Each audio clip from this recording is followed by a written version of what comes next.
Sentaros. Seguimos caminando en la reflexión de la palabra de Dios. Como os he dicho, que la palabra de Dios tiene esta finalidad: iluminar nuestro caminar, iluminar nuestra vida, hacer realidad esas palabras que hemos escuchado de San Juan, capítulo 14. Yo soy el camino y la verdad y la vida, dice el Señor. Nadie va al Padre sino por mí.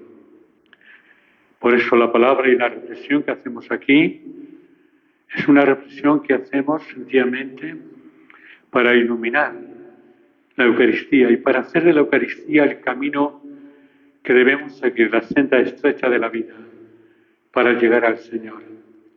Es la verdad que debemos creer la palabra de Dios. Somos muy adeptos a escuchar, tal vez, y a leer. Estamos pendientes del último YouTube que nos mande sobre profetismos, apariciones, pero tal vez olvidamos la palabra de Dios. Y es la única verdad que tiene que llenar nuestra vida. Y la palabra de Dios es la vida. Cuando uno escucha la palabra de Dios, siente dentro de sí una llamada a vivir en otro proyecto de vida, en otra dirección. Por este motivo, que estas palabras que hemos escuchado nos colmen de sensatez. Yo soy el camino, la verdad y la vida. Lo dice el Señor. Nadie va al Padre sino por mí. Cristo es el camino del Padre. Es la transparencia del Padre, es Cristo el Señor. Hoy precisamente esta palabra que hemos proclamado, en primer lugar del libro del Eclesiastés, que pertenece al libro de los sapienciales. Durante estos 3 días hemos leído el libro de los Proverbios, también de la misma línea. Y el libro del Eclesiastés, que no es eclesiástico, realmente es un libro que genera melancolía, genera reflexión en nuestra vida. Cuando el autor, el predicador Coelet, dice: vanidad de vanidades, todo es vanidad. Pues entra una melancolía diciendo: esto es verdad, además. El dinero, el poder, la salud, la vida misma, no podemos agarrarnos a nada de esto, porque es vanidad. ¿Qué saca el hombre, dice, de todos los afanes con que se afana bajo el sol? ¿Qué sacamos por almacenar odio, almacenar dinero, poder, conflicto, tensión, de la política corrupta, del poder corrupto, de las mentiras corruptas y no corruptas? ¿Qué es lo que sacamos? Nada. Si al final y al cabo, cuando acabe el proyecto de este mundo, se termina todo, todo es vanidad. La única gran verdad de la vida es Dios, que ilumina el corazón del hombre. En el Salmo responsorial hemos escuchado unas palabras que chocan un poco con esta lectura. Enséñanos a calcular nuestros años para que adquiramos un corazón sensato. Nadie puede calcular los años. Cuánto va a vivir, cuándo se va a morir. Por eso el corazón sensato tiene que caminar contigo en el misterio de la vida, porque a la hora que menos pensemos, vendrá el Hijo del Hombre, para ver cómo está el electro de ese corazón, para encontrarnos con el Señor. Esa es la sensatez de la vida.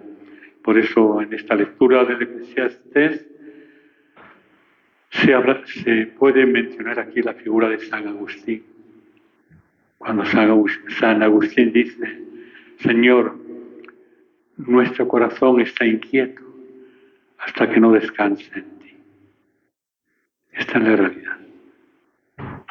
Y la vanidad de vanidades y todo el que dice este predicador es todo una lección de la vida melancólica.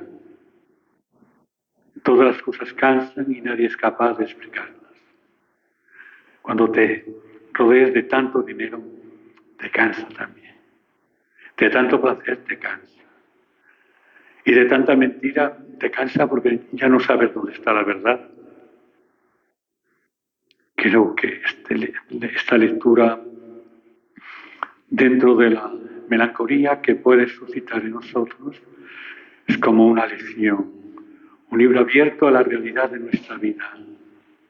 Al darnos cuenta que no tenemos nada ni bajo el sol, que la única riqueza del hombre es Dios. Ese Dios que nos creó para la vida, para la sensatez. Ese Dios que se manifestó todo su amor hacia nosotros, precisamente por la cruz, la muerte del Señor. Esto es, creo que es una invitación a que nos demos cuenta que no podemos caminar en este mundo con ambiciones, con odios, con egoísmos, con parafernalias, con hipocresías. Todo acaba. Tarde o temprano se termina el mundo, se termina mi vida, se termina el dinero, el placer, la mentira. Todo es vanidad. Solamente nos quedan estas palabras tan bellas del Señor. Él es el camino, es la verdad que tenemos que creer, no las payasadas que a veces aparecen en todos los medios sociales, sobre todo cuando hablan de apariciones o de profetismos baratos. No. Y Cristo es la vida. La vida no está en el dinero, no está en el placer, no está en la política, no está en la mentira del hombre. Vivimos en una realidad y en un mundo de engaño unos y otros. Y aquí, si al final la muerte pone a cada uno en su sitio, porque es entonces cuando tendremos que presentarnos al autor de la vida y de las cosas. Por eso os decía que esta expresión del Salmo es un poco chocante. Enséñanos a calcular nuestros años para que adquiramos un corazón sensato.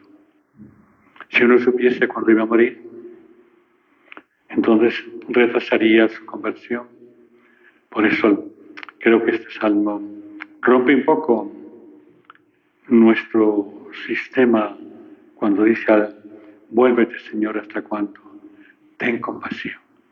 Esto es lo que queremos pedirle hoy al Señor, que tenga compasión de nosotros, que estamos embadurnados en la corrupción del pecado, de la soberbia, del placer, de la mentira, todo esto, en una sociedad que no hace falta ser muy inteligente para comprenderlo y para verlo.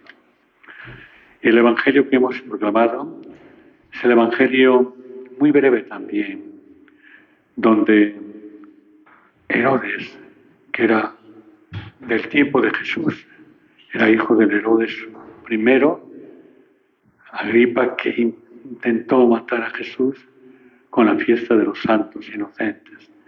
Este era el hijo de él. Y este era, pues, contemporáneo del Señor, más o menos.